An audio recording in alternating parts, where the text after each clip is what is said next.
from Shea Studio. It's our first panel of London Fashion Week, and it's such an appropriate one to start with because it's the Central St Martin's MA show.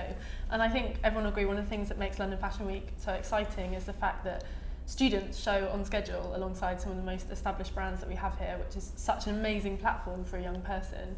It's a poignant day in many ways because this morning obviously it was Louise Wilson's memorial, and Louise Wilson OBE headed up that course for so many years and did such a sort of sterling job there, and is like, and I don't use this word lightly, she's a real icon in fashion, and it was a really sort of sad thing to say goodbye to her today, but it feels really apt for her memorial to have been today when the St Martin's shows this evening. So I'd love to talk about her and her legacy. I've got an amazing set of women with me to unpick the show and talk a little bit about fashion education and London Fashion Week and its role in supporting young designers. But before we start our discussions and dissections, I'll let you guys introduce yourselves, starting with you, Charlotte. I'm Charlotte Roberts and I'm a stylist. I'm Carri Munden, I'm a designer, stylist and creative director. I'm Macalister-Smith and I'm a writer. I'm Tamsin Blanchard, I'm the fashion features director at the Telegraph magazine. So I want to start with a discussion about why London is the centre for fashion schools, and that sounds like an obvious question because we just have the best schools here. We have Central St Martin's, we have London College of Fashion, we have the Royal College of Art, and we have numerous brilliant colleges, but why have we always led the way? Is it because we let our designers show on schedule when they're students? What is it? I'm going to go to you, Tamsin, at the end because you're kind of looking at me with authority. Oh, God. I think, we've got a long history of amazing fashion talent, and I think we shouldn't forget all the other amazing colleges that we have up and down the country, but St Martin's obviously has this amazing reputation for fashion. And I guess, starting from, I suppose, John Galliano really put it on the map and made it this famous college worldwide that, young students just look at it and think that's where they want to go, that's where their dreams are going to be made into a reality. And so I think we're really lucky to have that. And I think increasingly we're getting students from all over the world wanting to come to London, and that doesn't seem to be slowing down. Do you think it's kind of, I'm jumping points a bit here, but just thinking about sort of, it's not really education cuts, but government policy towards the arts. Do we worry a bit about London with that? Because I think it's so, you're right, it's so amazing that so many international students do come and study in London, but also we're seeing kind of really sort of strident policies towards foreign students and their visa requirements about what they do when they leave. And before it felt like foreign students could almost kind of hang around and have a chance to set up a label here, whereas now they don't have a visa to do that, they're sort of sent home as soon as they finish. Do you think that's going to sort of affect that role that London has? Yeah, I think there's a worry that it becomes this kind of incubator for talent that then just runs off elsewhere. I do think there's a big problem at the moment in education and arts education, maybe other colleges as well, where I think we're taking too many students on. I think it's a bit corrupt. That, UK and overseas, or UK and overseas, but obviously overseas students are able to pay the fees more than UK students. But I think there are too many students in those courses. They feasibly can't all come out and get a job, and it gives them expectations that they can't actually meet at the end. And I think that's the colleges obviously having to get those students because they get X amount per head, and because the of their tuition fees fees for international students are sort of astronomical. Huge. Yeah. I was in one of the last cut-off years before it started climbing, and I think it would have been a different story if I was facing like $6,000 tuition fees. I'm still paying off mine now, sort of a significant way into my career, but I think also when you tee up the difference between what you have to pay for education here and, for example, at Parsons or at FIT, it's twice the price to go to a decent fashion college in America. So you're getting that influx of students that are coming here and getting sort of bargain basement education, but the best from the best tutors in the world. So I think that, along with government policy, I think that has encouraged universities to get on board with charging higher fees when they see what people are paying elsewhere as well. It's difficult, isn't it? Because do we think we're going to, it's a question that sort of keeps coming up, I think, because of Savage Beauty, is people saying, will there be another Alexander McQueen? And I think it's quite sad in a way, because I think what they mean with that question isn't, is someone going to come along who's as talented? Of course they are. It is someone going to be able to have that avenue, whether, the son of a taxi driver, and they can get into an art college and not come from means and not have a family who can sort of support you. Even through the graduate collection, the cost of buying like fabrications is absolutely massive. What are your guys' take on it? I think it's true though. I mean, like someone like Lee McQueen probably wouldn't have if he'd been in this kind of generation. I don't think that he would have necessarily had that opportunity or felt able to grasp that opportunity in the same way. And there's definitely, I think, a divide between the kind of students who are maybe London-based or UK-based, and then like sort of international students who do have them like the means, and that makes it, there's not maybe the camaraderie is slightly different as well. Yeah. So I think there's like a divisive nature to it, which is a bit sad. I mean, just from speaking to students at CSM now, and also post going to CSM or one of the fashion schools, you need, if you're setting up your own label or you're trying to do your own thing, you do need the facilities. And I think, someone like that, I don't know that could exist in this environment. Sadly, everything is just so much more expensive, isn't it? Yeah, exactly. I guess one of the things about Lee though was that he also apprenticed for a long time on Savile Row, and so he went to work before he went to school, and that's something that isn't necessarily talked about so much anymore. I mean, the BFC are trying to encourage that more with apprenticeship programs through industry, which is another way to go, because one of the things that Louise said about Alexander McQueen as well was that he could do everything without the support system. He could cut the cloth, he could sew the clothes, he could do that all without a team of people, and that's what made him so brilliant. And it was that sort of hands-on training that wasn't paid for. He was getting paid to go to work that taught him the trade. There are scholarships you can get to a degree in like BA level, MA level, which I think is great, but that shouldn't be, I still think that's the minority, and it really should be, education should be open to everyone. Yeah. And like London is cheaper maybe than New York. I didn't know it had much cheaper actually, but I know that like in Holland or Germany, I mean it's... Or Antwerp even, which is brilliant. Yeah, really brilliant. I mean, which is much cheaper again. So I think, I don't know, it really worries me, and I teach in London, but I've taught like in Asia and around the world, and I noticed that as well, that the students that are going are quite an elite, and I think that's, especially in countries like developing countries, that worried me even more, that it should be opportunities for everyone. I think it's interesting as well to think about it. It's interesting what you say about scholarships, but it's kind of this small thing that people can apply for, but it's more of an ethos thing, and I think what I worry about is that there will become this notion that the arts are something only for the privileged. And yes, there are scholarships and a lucky few will get them, but it's just that that's an ethos, and from music to acting to writing to design. And I think that does become the case, especially if you even if you just go to an interview at art college and everyone around you is kind of like wearing designer clothes, and you're not going to feel like that's for you.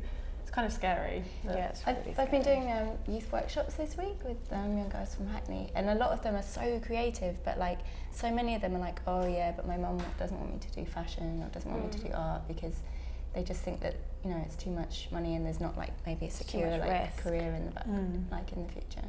It's a confidence thing, I think, as well. Like if you've come from like it's so where your family are at. If they have like the kind of support system, then you feel confident in it, but like guys like that, even though they are maybe supremely talented, I just don't think they have the innate confidence, and that is, I think, so much part of success at the end of the day.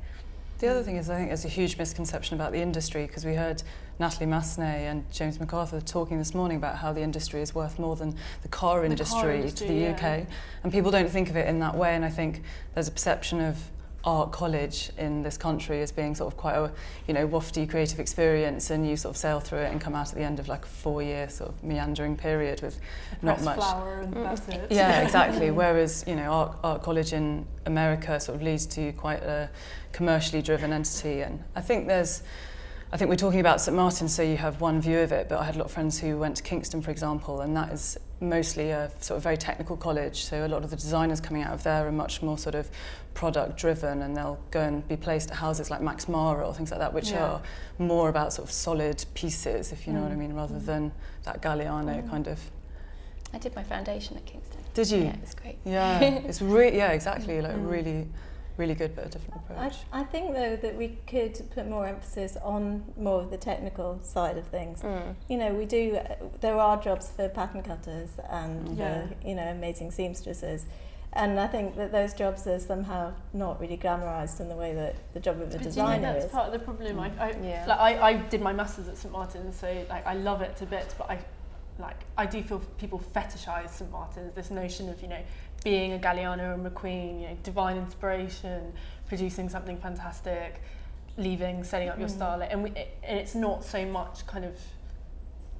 It's not an obsession with the craft or, you know, the pattern cutting, it's an obsession with the ideas. Do you think that's part of the problem? Yeah, it is a part of the problem, and I think when you're taking on so many students on those courses, that actually, you know, you should give them a kind of realistic idea of, you know, where they might go at the end. And I don't know, it's interesting. I interviewed Sarah Burton recently for the McQueen show, and she talked about the fact that she didn't actually learn to sew until she started working at McQueen. That, you know, at St Martin's she didn't really learn to sew, and I think, you know, that actually people should be taught the craft.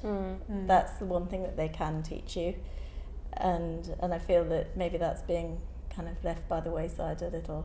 Is that what Tilly was saying about apprenticeships? That's where something like that is so valuable and important. I mean, I think you know, future generations. I mean, my children, I think, are going to go and have apprenticeships.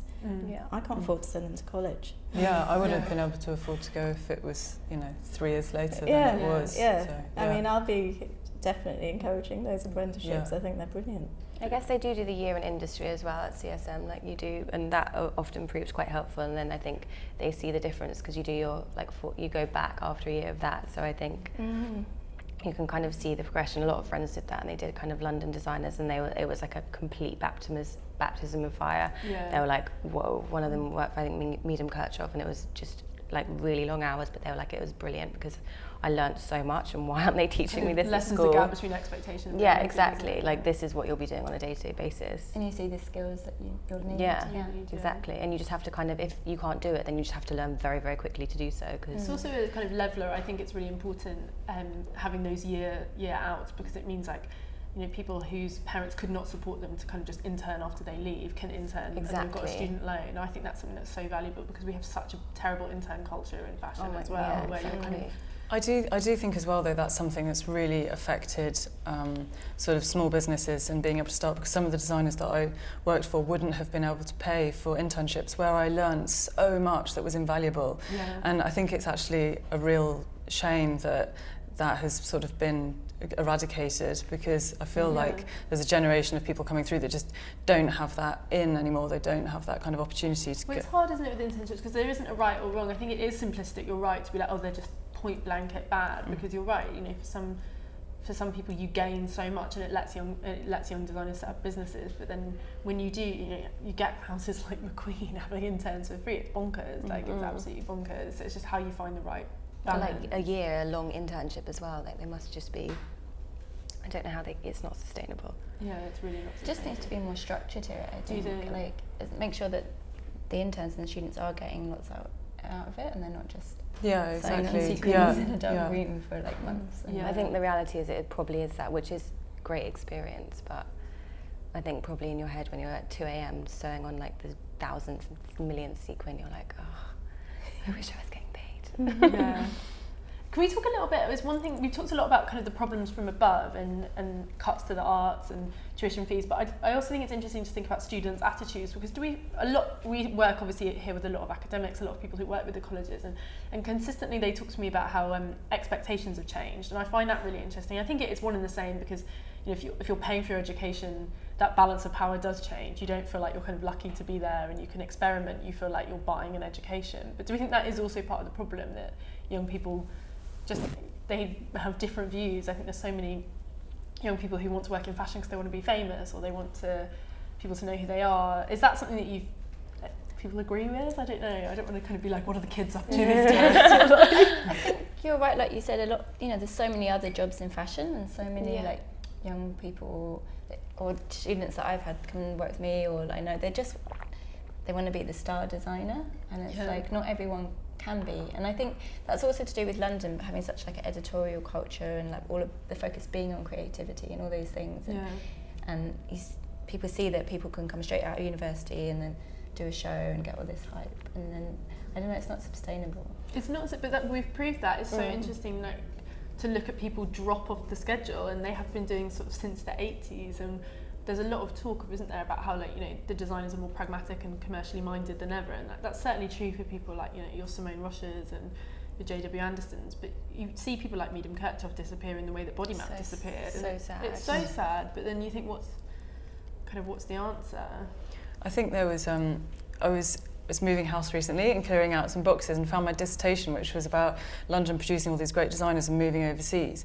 And it seems to have sort of started peaking off again, and the BFC launched a fashion fund in 2011. So it seems to be supporting that next tier of designers now, of sort of the Emilia Wicksteds and Lucas Nascimentos and people like that, because I think what was happening before is that there's so much support and so many bursaries like New Gen and Fashionista and all of these things up to a certain point. And when you establish, when you're sort of about 3 years into your business, you're no longer eligible for any of that support. And starting a business, a fashion business, is a 10-year business plan at least.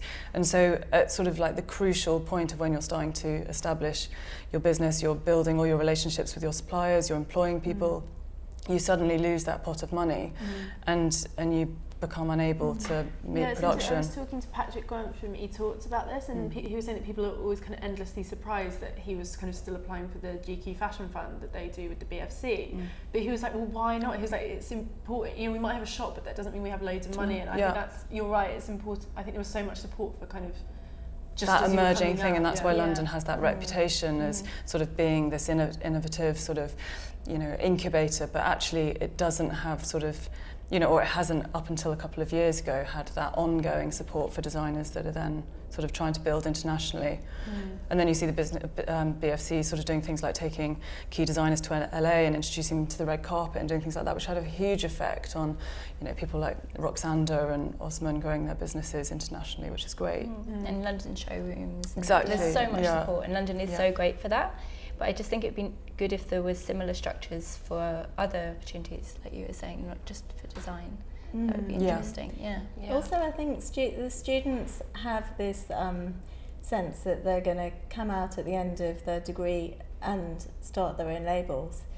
And I think maybe that needs to be measured a bit more. I think maybe we do have quite a few students that do come out and start their own labels, and maybe they shouldn't have straight away, and actually they could have gone and, you know, worked for somebody else and got some really good experience, and maybe ended up in another studio, you know, working in Milan. I mean, as many of them do, actually. In fact, Alba's speech this morning at Louise's memorial was extraordinary, and he talked about how many of the, you know, ex-St. Martin's people that he had working for him, and it's the same, I mean, studios all around.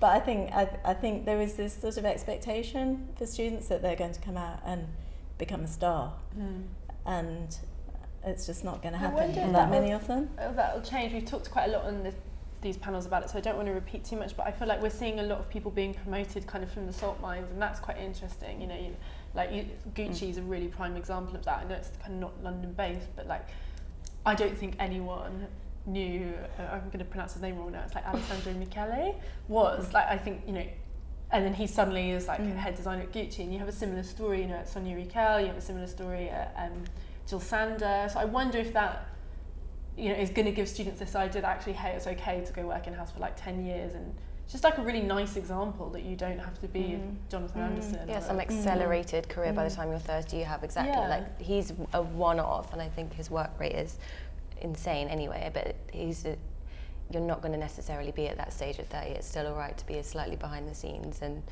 I think everyone is very conscious of like being milestone ages, and then they get really freaked out that, oh my god, I'm not doing this and I'm 25 already, which is... But I think London, like, fashion's obsessed with youth, but London more than any city is obsessed with youth. So much. You know, it's always about like the young kids in London. That's like what we are as a city. It's our whole identity. So it's really hard because you don't want to kind of shoot yourself in the foot. Like, it's what we'll always be known for. But then when you have an industry where like something's good just because it was made by a young person, exactly, it is a bit dangerous. Just, you mentioned sort of Louise's memorial and the wonderful speeches there. And I do want to talk a little bit about Louise because she's obviously such an amazing woman. And it's just amazing because they've given us the show notes for the St Martin's show that we're about to see, and just the list of people who show at London Fashion Week who are graduates of her course. It's like Ashish, Christopher Kane, David Comer, Jonathan Saunders, Marcus Almeida, Mary Transium, Michael Vanderham, Palmer Harding, Phoebe English, Roxander, Simone Rocha, Thomas Tate, like to name but a few. There are far more. You know, on the menswear, Christopher Shannon, Craig Green, Sean Sampson. It's crazy when you think about it because like that's not just the London schedule. Those are like really massive international names. When you think of people like Christopher Kane and Roxander, like they really are huge players. And it's an impossible question, but like why was she so good? What made Louise so special? And what makes a great fashion educator? Huge question. But I think that Jane Rapley did a really great speech this morning, and she said that she thought about, you know, the fact that Louise had worked for her for 20 years, and then she suddenly said, actually, then I thought about it, and Louise didn't work for anybody. She had her own agenda, and I think that is what it's all about. Somebody having their own point of view, being really super rigorous, questioning everything.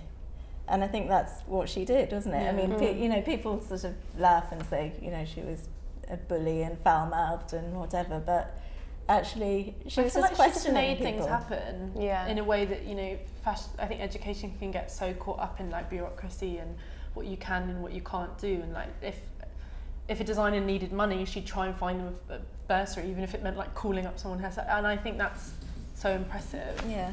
Show's starting. Yeah. I think one of the other things about her as well is that she could speak to everyone's individuality, and she didn't sort of have a style that she applied to everyone. You know, you look at the difference between, say, Mary Katranzu and JJS Lee, and she would talk to those people as their own designers and sort of draw out their own characteristics. No, that's a really good point, and I think we'll see that as we watch this. Do you mind just turning the music down just a little bit? Like, we'll see that as we watch the show. I think she's, you know, Marcus Almeida, I interviewed them for Show Studio actually, and they talk about it in that. They talk about how it's like an obsessive journey to try and find your identity. That's what being on that MA is. So just first student. Matt someone, I think. Yeah. So these are Louise's last. This is the last ones who were taught by her. So I was talking to one of the FCP students this morning, and they, every year for the design MA, they take 2 FCP students to assist. So there's 2 students working on this that worked with Louise that have now handed over to the new tutor. So they've been sort of informing him about everything that she went through up to this day with them. This first chap, Matty, was one of his top picks as well. I got a tip off about this guy as well. He's the favourite. Insider trading. I think it's interesting as well, though, that the torch has been handed over to Fabio Piras, who worked alongside Louise and I think has the same kind of spirit. But I think what's interesting with him as opposed to Louise, I know Louise did her stint at Don and Karen obviously, but he had his own fashion week label at London Fashion Week from I think it was like 1994 to like 2000, and I think that's interesting because it's a subtle difference, but I think having someone who knows the realities of showing and trying to build a business. I'm not saying Louise lacked at that in any way. I think, you know, the Central St Martin's course doesn't prioritise teaching business in any way, but maybe just someone with that expertise would be interesting. Yeah, it's like an edge of practicality to it slightly, and because it's hard, isn't it? It's like, do you want them to teach business? I don't feel like anyone ever said to us at any point during 4 years, when you leave here, you have to earn money and you have to find a job, and it was sort of an entirely creative process, which was great, but to have it put within a framework of some sort of reality. Someone to teach you to do your tax return. I would really have wanted that at university. I didn't know how much money you should ask to write an article. Like, it's bonkers. We kind of spoke over math. Why do you think? It reminds me of. I know I'm just going to say this because it was like I think he's amazing. But it reminds me of Luke Brooks, who opened the show when Craig Green closed it. It was like must have been 4 years ago with all the knits and the Olympic rings. Which was amazing. I don't think it's kind of a homage to that in any way, but I think one of the things that you sometimes see in the MA show is that things start to become a little derivative of previous successful designers. And that was one thing with Christopher Kane that was so out of the ordinary. And I remember Louise saying at the time, she's like, finally, it looks like someone got laid, someone's going out and partying. Everything was becoming so sort of serious and somber and very Japanese inspired. And Yeah, it went through quite a tortured Exactly time, the word. didn't it? Yeah. Exactly the word. It was, you just thought, It's all about these serious people- discourse like dodgy and tights Yeah. from Dalston. Yeah. It's like, Not a good vibe. Yeah. It's interesting that's still happening on the MA when you're talking so much about developing your identity, that people are still influenced by But you that see it brand. happening at Man. I don't want to criticise that show too much, but like there were aspects of the Man show at the Menswear that were brilliant, but it was so derivative of Craig Green and J.W. Anderson. Yeah.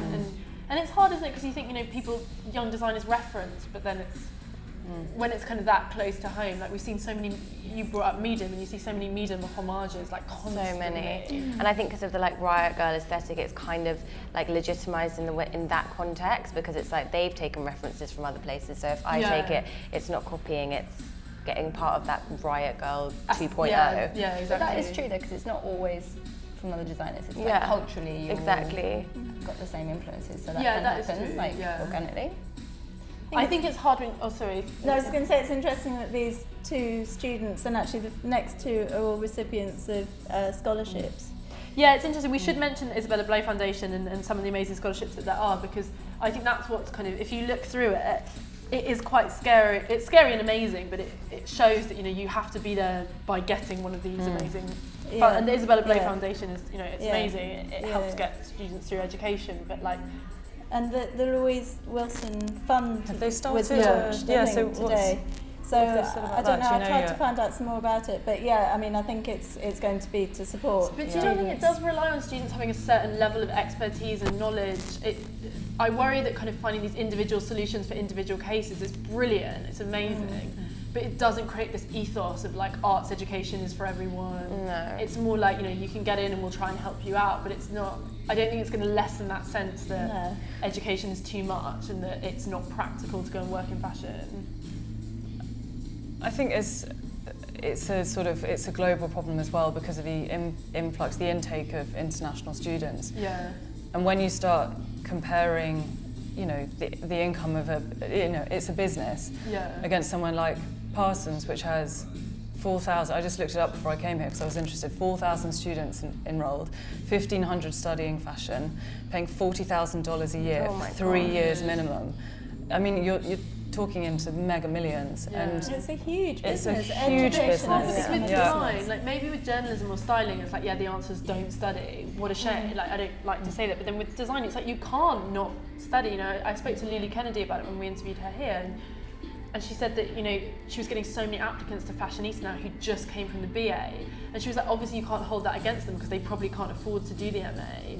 She's like, but they're not ready. They don't have that knowledge and that expertise. But in a way, it's like when you hit capacity of allowing not allowing those people, supporting those people to go into the industry. Yeah. If they're being outpriced, that's when they get pushed back into sort of working and doing, sort of more apprenticeships, and you start to attack the problem at a base level. If you sort of see what I mean, if more people are being forced to go into work early, you start bringing the industry back. You start building sort of, legions of seamstresses here, suppliers, factories.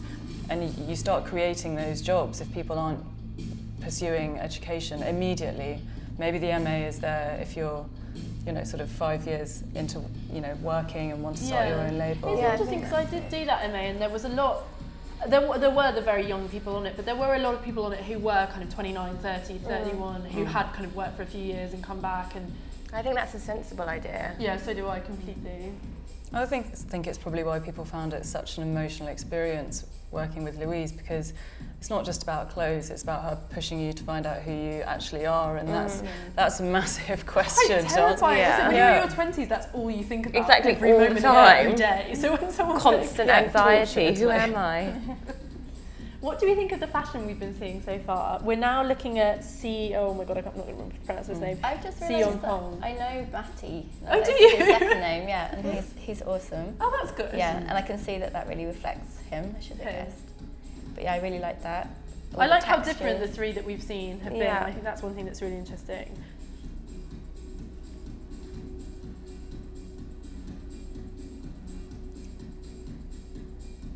This is quite similar. There's another last season. There was a girl, I can't remember her name, but she did silhouettes very similar to this, all in black and kind of, I think like masks or headpieces. They're kind of got echoes of each other. I do think as much as we talk about Louise kind of encouraging students to have their own identity. I think there is a St Martin's aesthetic of a kind of a long tunic.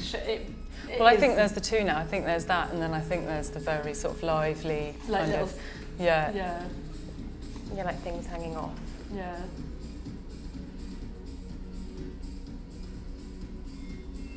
But then you have to think about expectations, and it's interesting to think, I think we as the press are as guilty. You talk about students' expectations, we look at it and go, oh, who's going to be the next big star? And we're looking at that student's work, presuming that she wants to set up her own label and that's her message about that. But who knows, maybe she's trying to make a point that she wants to go work for Celine or whoever, and that's what they're going to use their graduate collection for, and I think that's interesting. Maybe the new Fabio will be kind of more along that line of thinking as well, because obviously Louise was so like amazing in that sense, but he could almost encourage, okay, if you're not that confident, you know that you don't necessarily want your own label as such, you can kind of nurture that side of things. Show your skills. Yeah, I think it's interesting because I was in the same year as Fabio. Were you? Yeah, and he was the one. Really? Yeah, when it was always, oh, Fabio is going to be the big star. And and he came out and he did his own thing, and he's obviously become a very accomplished designer, but he hasn't, he's not the household name that everybody thought he would be. So sometimes, these things don't. But there's interesting things with that. Like, I think I'm going to get this wrong now, but like Mario Schwab wasn't in the graduate show. He was one of the students that she didn't put in because they weren't good enough. And I think it's Mario. I'm going to have got that wrong now. I'm just going to be really offended. I'm pretty sure that's right. So I think about the students that don't. Yeah, but that's the thing is there are signs that you can be the star and it doesn't work. But this is a real bugbear of mine at St Martin's. I think it's really outrageous. I think you sign up for that degree or the MA. Part of the reason that you're going there is because you want to have the show at the end. And when they started editing the show, basically because they had too many students and they couldn't, it would take 3 hours for the BA show. I just thought that just wasn't fair. It's interesting because it's a model though that LCF has followed, because I have helped them in the past with selecting who's going to appear in their show, and they put 10 students in the show, which in a way is almost better because it's just 10. But I think it is a similar thing. But maybe that's another thing of expectations, that no, you don't just kind of buy the right to be on a runway at the end of it. Maybe it's part of this whole celebrity kind of things starting earlier, and this is it's the first platform for them. Do we know how many students are on the MA and how many show?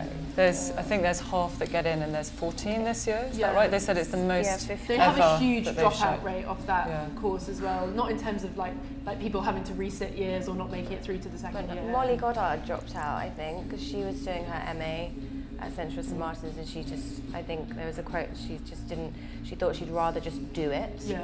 And obviously she's doing really well. It's her show tonight, I think. Yeah, her show tonight was really great, actually. Was it really good? Yeah. I had friends who dropped off that course, and one of them does the PR. She works for Black Chrome now, she's brilliant. Another drops off and he's head of sales for eTalks. I think often people drop off it because they realise it's not quite right, but then they've got such experience to find another place in the industry. I think what's always really nice about looking at this as well is the different disciplines that come out of it, like because knitwear is always really strong, and the first one too. Yeah, I always think the knitwear and the constructed textiles and the things that just use textiles in an interesting way. Well, some of the really best designers off that course, like Craig Green did textile, that was his thing, and I think that's interesting. Luke Brooks as well. I think that is one of the special things about this show is how someone who studied knitwear is given the same platform as someone that studied, say, womenswear. It's interesting. Proportionally, that's a lot better than on the MA. If it's half of them showing, but I was really shocked when I found out how many people were on the courses and the BA courses and how many actually show. Because to me that just sounds like it is just about getting money and getting students in. And it's I think if they can't show at the end, then you shouldn't take them on. Yeah, I agree. The BA show was really long though. If they're not pulling their weight and they're not committing, and it's a serious problem.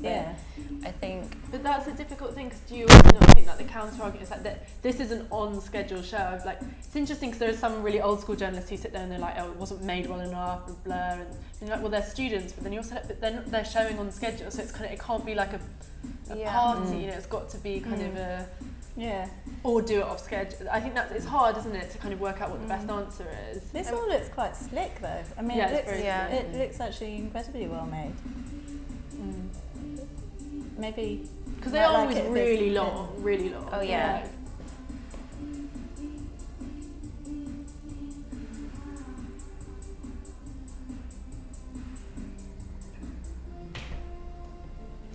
What do I keep doing? Ben just really wants to be on the panel. Yeah, I know. It's like, let me on, guys. But it's difficult, isn't it? You want, I mean, just as Louise always wanted to know about the research and the process behind the collection, I think it's quite hard looking at these collections to actually be able to assess them properly, because you feel you need to be able to You look want to see their at the work sketchbooks, behind. yeah. You feel like they're so personal. I think that's Yeah. the thing, is you do look at them and you're like, it is like blood, sweat and tears, and I think they always make sense when Yeah. when you look at them in like 4 years, if that designer has their own label. Like if you look at Mary Katranzi's graduate collection, or Craig Green's, or Christopher Kane's, like it just makes so much sense. And you look at all of these students, I think this is Samuel Guidon Yang, and you look at it and you're like, say he has his own label in like 5 years, you will look at this and it will be such a statement of intent, and it will correlate exactly to what he does for the next 5 years. And that's something that's really wonderful, but it does make looking at it now quite... Like the Christopher Kane bags that he's done now with the kind of buckle. The buckle. Yeah, it's so brilliant. Yeah. And that's his exactly, it's his graduate. What I think is interesting about it is that it doesn't really seem to have any weight in what's going on in the rest of the fashion sort of world in a sort of trend sense, because it is so personal. Yeah. And so you kind of see like that very raw thought, you know. Yeah.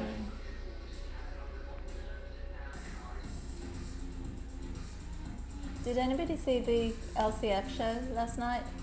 No. No, I didn't look at the one from last night yet. It's on my to-do list. Yeah. I really I want was to just see. wondering, how they compared. They did a menswear show, a specific menswear show this time, which I thought was really interesting, that they're splitting it. One of the things we were talking about before we went live was Grace Wells Bonner as well, and that actually really, she she's she came out of the BA, so it's the sort of exposure is kind of coming sooner and sooner, I think, Yeah, exactly. when the talent's there. But she is really amazing. She's so, I love Incredible. her stuff, it's so good. Me too. Yeah. She really creates a world. Yeah. But I mean, It it's is truly so original. thoroughly researched, that Yeah. collection, sort of down to the phone covers that she was having beaded by a guy in Ghana who makes coffins or something like this, so Yeah. that they're like mini sculptures. I mean, the workmanship in it is So elegant. incredible. But I think she is amazing, but I think that is a rarity, having that precision of idea. And it's such an authentic kind of like concept for her, and I think it's obviously built on like years of things that she's like her own identity, but also things she's thought about for years and years and years. But you think so many kids coming up with, sorry, it's patronized, so many children, the wrong word. So many pupils coming off of BA like wouldn't have that clarity yet. Yeah. And it's important you're saying that like it's like raw creativity, and I think we're talking about like thinking about business and preparing yourself for the real world, but it should, this is a platform to, it's the only opportunity you're ever going to have to like not be scared and to like take risks. Do you look at the graduate collections at like FIT or Parsons? Oh yeah, I do. I went Yeah. actually recently. I went to Helsinki for Wow. they do this amazing sort of like initiative there to try and encourage people to learn about the Helsinki fashion industry, and they had the Aalto Arts Academy there. Is absolutely incredible, and they've won the EAR Festival for 3 years, a student from that college, and it is absolutely amazing. And I went to that show and it was so brilliant, and it did make me think a lot about the graduate collections, and I try and look even more. And I think there are amazing platforms, like Wallpaper magazine does Wallpaper like a does a graduate great thing every year, feature which on is them, yeah. amazing. So is it brilliant in terms of It kind was of so unbridled well creativity? made. It was so well made. Right. And yeah, just really, really like well edited and thought through, incredibly professional, and the students had these amazing sense of what they were about, and it was as good as a St Martin's show, definitely. And I think that college feels really confident because of those EAR wins. Do you know what the student-teacher funding ratio is? I actually have no idea. I bet it was quite small. Yeah. I mean, Westminster's had some really amazing graduates in the past few years, like Ashley, Claire, Annie Phillips, who I don't know if she's still designing, but Yeah. yeah, exactly. I taught him. I No went to way. Westminster and now I teach Did at you? Westminster. It's really, they've got really amazing people coming out of it. And I think LCF as well, J.W. Anderson is LCF's kind of big success, but I think you're right. at Royal College. Yeah. And I think that's the thing, like CSM is such a brand, and it obviously is incredible, and it rightly is a global brand, but I think a lot of people outside of the UK only know St Martin's, and they don't. It's important to acknowledge that. I read loads and people thought that I went there, even though I never said that I did, it's because the they thing just think that if you were in London. I think that's it. They've also got a big shiny new campus to pay for. So. Yeah, exactly. But that's what's scary, isn't it? Because you'd never want to look at this show and go, is this an advert for a college rather than a show of graduate work? But I think, that's part of the whole St Martin's thing. It is a huge brand. It's a huge brand. I think, LCF or like any university is now, and I think that's just the reality, but it's got to be a balance. It's got to be about education first. I think it is interesting now that students are having to pay so much more for their education. I think the pressures that are put on the tutors, I think tutors are feeling really kind of as though they've got to deliver.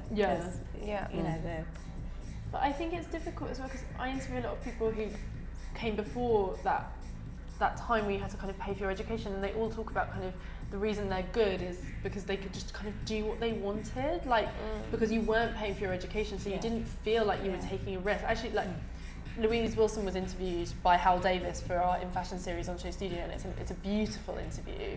And she talks about that. She talks about that kind of like that privilege of being able to kind of almost like do what you wanted and take these massive risks.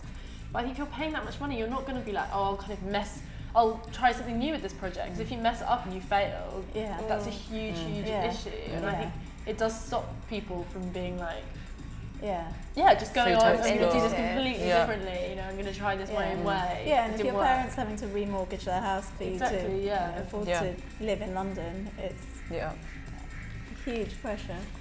I'm worried that I'm going the wrong. It's a lot of menswear, isn't there? There's a lot of menswear. But then you think that's such a thriving, pragmatically, the men's luxury industry is an incredibly profitable place to be heading. So I think what's interesting is the menswear looks incredibly polished. I think in previous St Martin's shows, the menswear has looked very experimental, whereas this, there was a couple of students before this.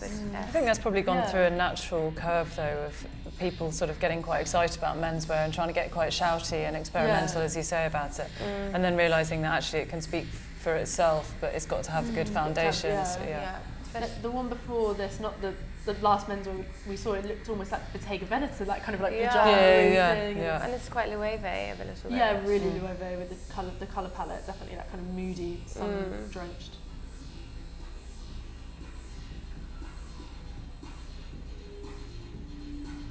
I like the waists. Yeah, I'm into the Patent Mac. Yeah, it's good. That's a strong look. That's my kind of boy, I like it. Yeah, I'll have the other one then, this red Mac. No, it's good to see the menswear, but then it's hard, isn't it? Because you think, are they going to have to split this up and do a menswear and a womenswear show, and how would that work? But you do think it's a shame for these students showing menswear, because you think, it's being shown on a womenswear schedule now. Yeah, which is what was smart with what LCF did, but then it just would cost so much, I think. And I guess scheduling-wise as well, it would be sort of grossly unfair, because they'd have to show sort of 6 weeks earlier. Yeah, exactly. So they wouldn't have the time. I think this is Eric Litzen. I want to say, are we on? I think we're on Eric. Yeah. I'm really impressed with this. I really like it. Yeah, I like this. It's really nice. It feels really new. There are splashes, you're right, of things like Loewe and No, but it does feel fresh. But it does, Yeah, the proportions. I like that play on the waist where it was kind of rounded and then it would be really in. I think that's interesting. So this is Katrina.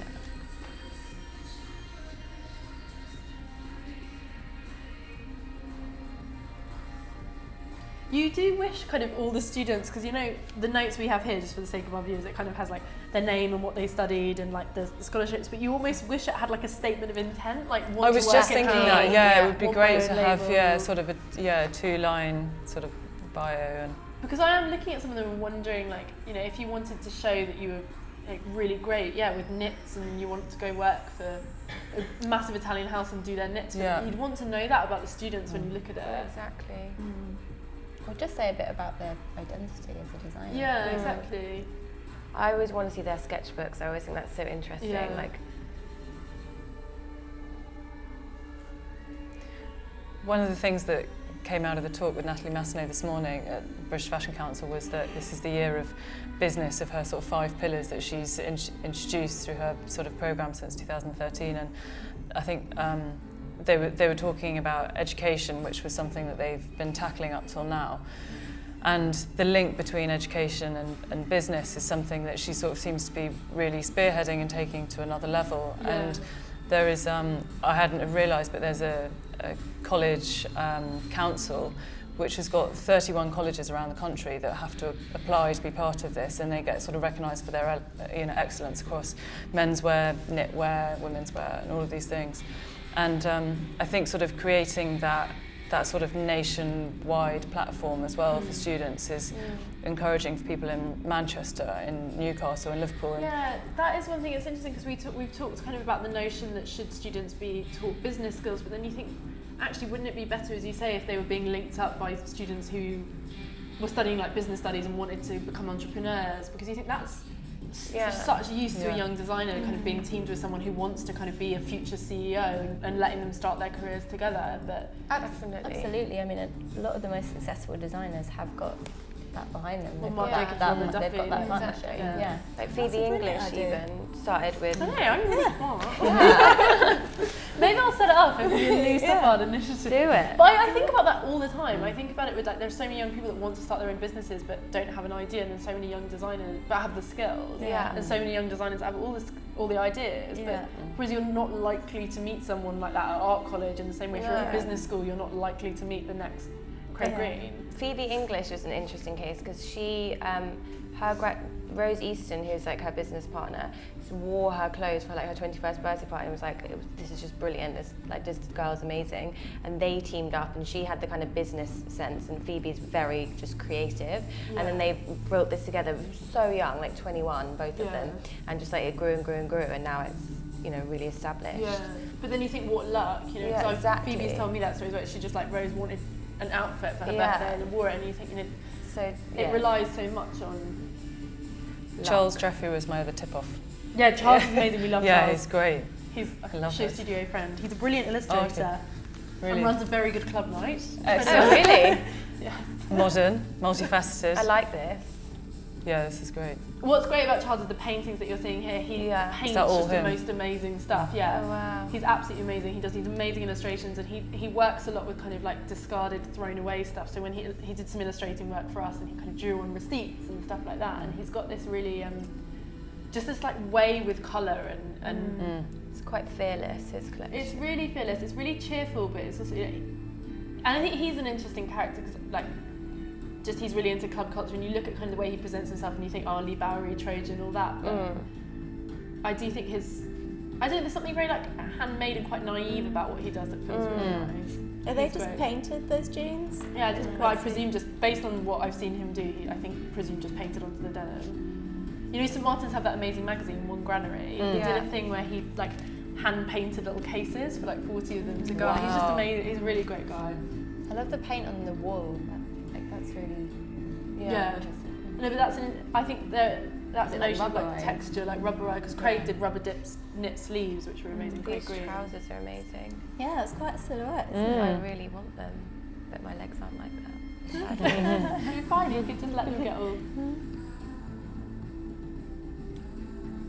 I think what's also quite unique about London is that there seems to be support from industry in a sense of sort of, Mrs. Bernstein going along to, the collections and buying things up in their entirety, and you do see that sort of mentoring link, But I suppose. all designers go back to it. That show, what's amazing is how they're all there, like Roxander's there, Gareth P's there.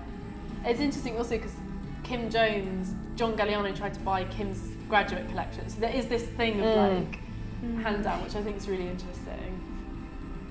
And then like Mrs. B had bought John, so it's this weird like... So do we want to buy any of these collections? I have to say I don't want to buy this. You don't want to buy those? No, I think it's kind of the only time. It's kind of like, it's a really weird parallel, but It's kind of like couture in that sense. The only time you do something that isn't about buying it. Yeah. I would definitely wear those trousers. That's the thing. I think if you were to put something like Nice the and row on yeah. that catwalk, how you would feel about it, Yeah. and if it would look quite unremarkable. But it's interesting actually that we say that, because looking at the show, I do think the menswear looked more viable than the womenswear, and I don't think I'm just saying that because I'm a girl and I don't want to buy the womenswear, but it's more like I think the menswear has looked more pragmatic perhaps than the womenswear has. More utilitarian and kind of exactly. It'll be interesting to see the pictures that all the newspapers pick up and put on their covers, because that's talking to a wider public, and they'll certainly be going, I would imagine, for those kind of quite artistic looks. Yeah, I think Matty will probably be up there. Yeah.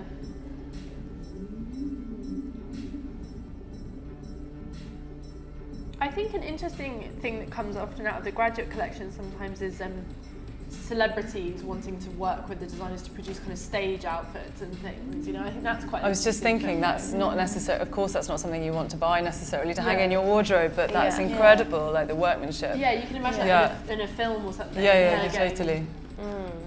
And that's where, you know, the statement of intent, like you say, it would be great. Yeah, to if sort she was of like, know, I want to do kind of go into costume or something.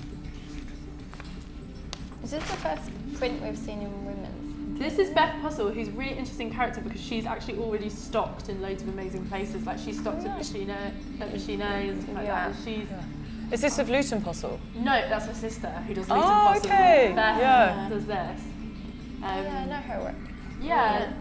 But that's what's so interesting as well, to think that in London you can have a business while you're still a student. Like, I'm working with a designer at the moment, Christian, and he is horribly young. He's at 20 and he's done like 4 collections already, and he's really impatient to be like, well, no, I just want to graduate now and do it. I'm like, no, you've got time. You're in your 2nd year. Yeah. But I think there is that thing where I think that's one of the good things about the London industry being so small, even though it can be annoying sometimes. Like when you're a student, you come to know like the journalists and the buyers, and you see them out and like. Exactly, your PRs might be someone that you just met at a party. Yeah, exactly, and you meet your stylist at a party, exactly, and everyone's kind of friends, and it's. And that there are independent stores that will take risks. Yeah, exactly. Yeah, like Machine A, for instance.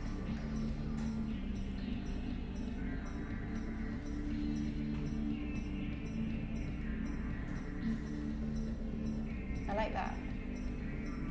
Yeah, that's cool. It's quite Pam Hog.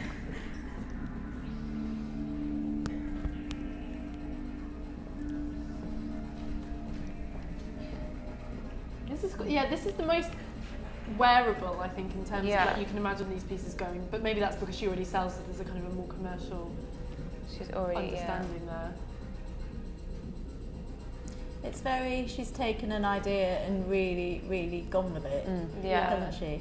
But that, do you not think that shows like a maturity of? Yeah, and I actually feel that's kind of, I don't know. I'd like to take a step back from that. I'd like to see more of the ideas. Not having been such a clear worked through to such a refined. Oh no, she's end. having a mare with her shoes. Oh, I don't like it when they it makes me sad. Ugh. It's the worst. Oh no. It's like edge of your Just seat. take them off, take them off. But it's got that Christopher Kane. It's really refined this idea about it, hasn't it? This collection. I agree, though. I'd like to see like more diversity in the prints. Yeah. But I think it's hard, isn't it? Because as soon as they come out, the first piece of advice they're given is that you have to have a really clear point of view, you have to be edited, you have to make a clear statement each season. Yeah. You do wonder as well how they'd design if they weren't designing to be shown at Fashion Week. I always think about that. Exactly. You know? I think it must affect what they do so much. Well, I think that's one of the things about, you know, sort of emerging designers as well, is that there is pressure for them to be involved with the schedule. There's pressure for them to either to show or do a presentation, and these things cost a lot of money. Yeah. And if that's not written into your business plan, or you decide not to do that, or you don't have the capability to do that, I think there's not necessarily always enough ways of sort of communicating or supporting those designers that aren't sort of on schedule. No, I think that's really true. I think that's the one thing that London is really bad at, is we still kind of obsess over the show and showing. You know, if you try and do like a film or something, I think like people see that as a sort of failure, but Yeah. actually it's can be just as interesting. I think you're totally right. There's still this idea. It's like, oh, but why didn't you show? Like, rather than like, You notice it in New York as well. Like, so much great stuff happens in showrooms and off schedule, Yeah. and it's not the sort of big Calvin Klein's, Tommy Hilfigers, Ralph Lauren's that. And presentations, I think, can just be just as effective as shows sometimes, depending on the collection. Like Shrimp's presentation is amazing, and that doesn't need a show necessarily. This is quite fun. Yeah. I think catwalks can be a bit sterile sometimes. Yeah, totally. I think. Yeah, like Molly's today with the life drawing class, and it was, it was incredible, very atmospheric. Yeah, she created her own art school. Exactly, yeah. It's really nice. I like this one's a bit naughty and sexy. Yeah, it is. Is that like a penis strap? If that's what floats your boat, Louise Stoppard. Yeah, I mean, I'm heavily into Wurzel Gummidge. Sexy. Please don't tweet that. I like that suit. I guess this is quite interesting because it totally counters what we were saying about taking one idea and running with it, because this is quite varied and what's... Yeah. But it is very, but it's also, it feels like a... Just an explosion of what is... Yeah, but it does feel like it's about like sex, but it's also about like ruralness at the same time. It's really strange. I like how these models are walking as well. Well, I was just wondering, have we skipped on to... Are we on the last one? I don't think so, but maybe. I think we might be. I think we're looking at Womenswear on guys. Womenswear. Yeah. I think. I don't know, but then it's I feel quite like this textiles looks very heavy. textiles Yeah, it's heavy. quite textiles. Let's wait and see. Who knows? The dicey surprise.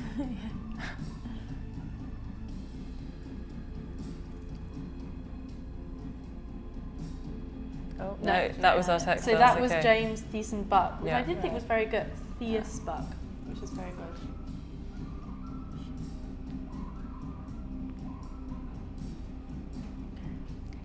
I know it would be nigh on impossible for the deadlines that they work to as well to print these, but it would be so helpful to have like one image reference or something. I know. Because also when they run on star.com, they can't separate them Oh, out so by annoying. designer because it's too fast. Catwalking.com is quite good for student shows. They have a really good... Yeah.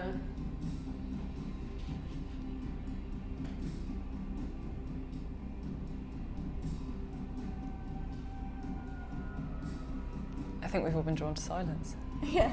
Yeah, I just, first it was like Rick Owens and now it's turning into something else. Kind of like this like cactus marrow. Yeah. I feel there has been quite a lot Oh, of there is a recurrence cactus in actually that. throughout Yeah, this definitely. whole show. I There was keep a kind of few- thinking, oh, recurrence. Yeah, deliberately Well, I feel placed like there's slashes. that big Japanese moment, and then it's kind of like, I feel like Rick came out of that, so it's like what can come out of the Japanese Yeah, moment. I yeah, feel like he yeah. feels quite now. I do like these cactuses. Yeah, I know. This is going to be on the front of the Yeah. the Evening paper. Standard, Yeah. yeah.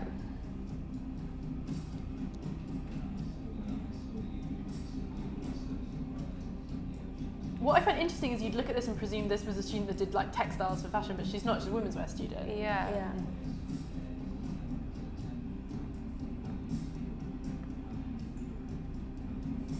It's like the earth reclaiming the woman. I know, it's so, the Yeah. shoes are, Yeah. I quite like the little shoe. Just the one. It does make you feel quite It's quite, spooky. yeah. Yeah, I love that. Mm.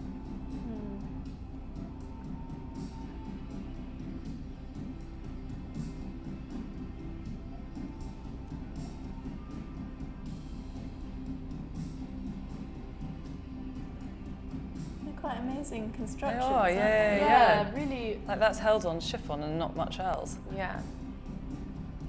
Yeah, because her arms are by her side, she's not holding it up. Imagine the backstage dresses doing that job. Do you know what I was just thinking that? Yeah. Trying to get out the door. I just think, imagine if you were modelling in that show and you'd invited your parents, then you came out and you were just covered. Yeah. It's interesting though, because when I look at ones like that where you know they're going to be ridiculed in the papers and stuff, and you think when Craig Green, he closed the show and he did all those structures and the houses, and everyone was like, this is bonkers, this guy is like, and it was seen as so experimental. And now if you think how kind of, not commercial his clothes are now, but there's such a kind of strong sense that you can wear them, and they're so based in like masculinity and everyday clothes. So you always look at a student, and I can't wait to see what they do next, because you know that that's based on such a great idea of how women should dress. One of the things we spoke about last season was Gareth Pugh, and I'm interested to see what he does tomorrow in that sense of making something that is if it's for the catwalk and how wearable it is. I can't wait to have him back. And exactly, now he's in London again. Can you turn it up a little bit? Good evening. It's a real honor for L'Oréal Professionnel to be a partner of Central St. Martin School. Should we put some money on? Real honor. Who would we go Hedge your to? bets. So, for the L'Oréal Professionnel Creative Award, judged by Charles Stoppard. It does always. I really like Charles Jeffrey, the Menswear. Yeah, I like Charles. I thought it was really good. I also really like the other Menswear one. The one that we... And Matty Bowen. Matty! Yay! And who else? Matty Bowen, the first one. And Postle. We are waiting the winners. They're probably backstage. Maybe I still get their name, maybe. There they are. Oh. I've seen her before. This is It's a guy. It's a guy. him. You're a model for Claire. That was it. Yeah. He's really beautiful. I like that he looks like his work. Nick Young over there always says this about Gareth. You say that he likes Gareth Pugh because he looks like his work. Yeah. Yeah. He looks like his work. Yeah. Aww. Beth is great as well. She's so cute.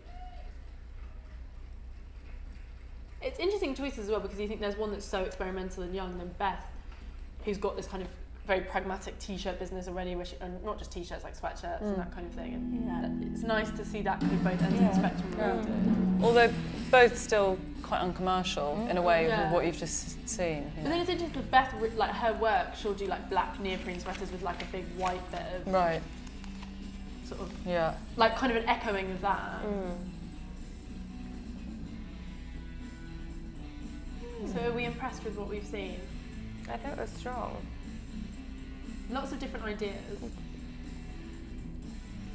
Do you think nothing kind of groundbreaking though? Nothing that's made us feel uncomfortable or feel, apart from the cactuses. Apart from the cactuses. Yeah. Or or kind of, I don't know, what is that, or how did they do that?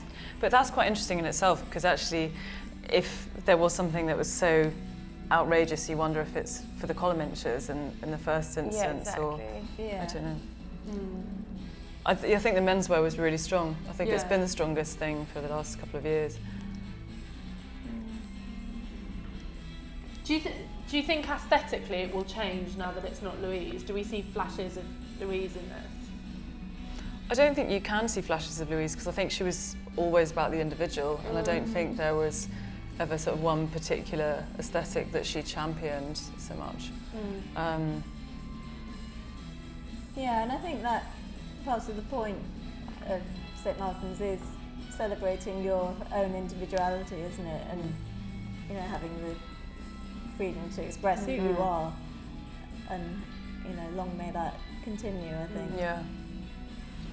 To make that continue, and back to what we were talking about right at the start, kind of like if we've come up with some good ideas, our idea of partnering designers with a business student or something like that, but what if everyone has to kind of think of something that they feel like is a way of improving fashion education or encouraging better systems for kind of arts education and arts funding? What do we think needs to happen? What are the big problems that need to be fixed or concentrated on? I think tuition fees have to come down. Yeah. I think that's such a huge factor, and they're talking about bringing them down from £9,000 to 6, but that's £6,000 a year is an extortionate amount of money, and I wouldn't have been able to afford to pay that, And it's not working anyway, is it? Because everybody's defaulting on their loans. Precisely the point. That's what they always come back with. They're like, well, you don't pay it up front, you pay it back, and if you don't earn this much, you don't pay it. It's like, so no one ever pays it, but it puts everyone off going.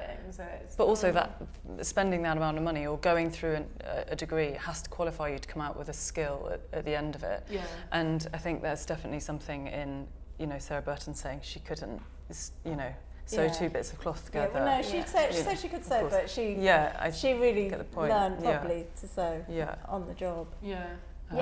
If you are going to be paying those tuition fees, making sure that you are getting enough tuition time, like design tuition time, but also technical time. I think that's really crucial. Yeah. but also I did a panel once at Nesta, do you know, National Enterprise for Science and Arts, and they were talking about what skills you should come out with, and I remember I was with Zoe Broach, and we were both saying that they should do coding, and everyone started freaking out and thought we were like saying that no one should touch machines and everyone should be robots. But I think that's really important, that like there should be other skills like brought into like fashion, and it shouldn't, I don't know, it should be looking towards to the future. Yeah. We're talking about different ways to present and new technologies and that. Yeah, it's very true. You think this is an art college where you can be almost experimental, but we're presenting in the most conservative way, which is a catwalk show at Fashion Week. I think you're right, there's room to be.